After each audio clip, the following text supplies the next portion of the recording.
სიძულვილის ენის წინააღმდეგ შინაგან საქმეთა სამინისტრო შეურაცხყოფის ფაქტებს ყოველდღიურად ავლენს. მუშაობის შედეგი კი სახეზეა, შემცირებულია სიძულვილის ენის გამოყენება. დღეს ქვეყნის მასშტაბით დამატებით სასამართლო პროცესები გაიმართა. ვაკუმ მეზუნიშვილის რეპორტაჟი.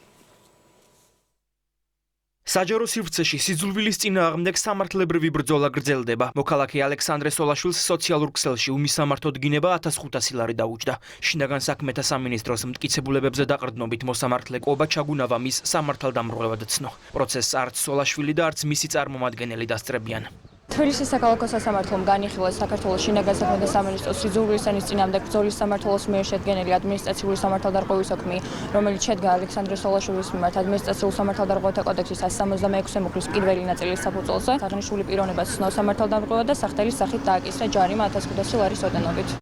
სენაკის რაიონულმა სასამართლომ ადმინისტრაციული სამართალდარღვევის ფაქტზე გელა საჯაიას საქმე განიხილა.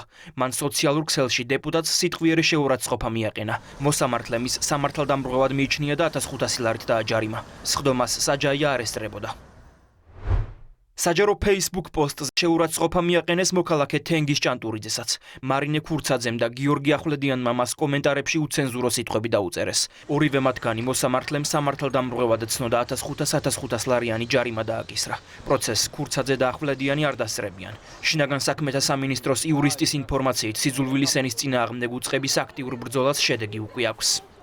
სიძულვილის ენის წინააღმდეგ ბრძოლის სამმართველო რეაგირებს სავარაუდო სამართალდარღვევის ფაქტებზე, როგორც მოქალაქეთა განცხადების საფუძველზე, ასევე თავადაც პროაქტიულად ავლენს სავარაუდო სამართალდარღვევებს, რომელიც ხორციელდება საჯარო სივრცეში, კერძოდ სოციალურ ქსელში. სიძულვილის ენის შემცველ კომენტარებზე ხდება შესაბამისი რეაგირება, დგება ადმინისტრაციული წარმოების მასალები, რომელიც განშტოების წესების დაცვით ეგზავნება საქართველოს სასამართლოებს. ამ მოკლე პერიოდში ჩემი ინფორმაციით შემცირებულია სიძულვილის ენის შემცველი კომენტარები სოციალურ შინაგან საქმეთა სამინისტროს მიზანი საჯარო სივრცეში ადამიანების შეურაცხყოფის და სიძულვილის ენის აღმოფხვრაა.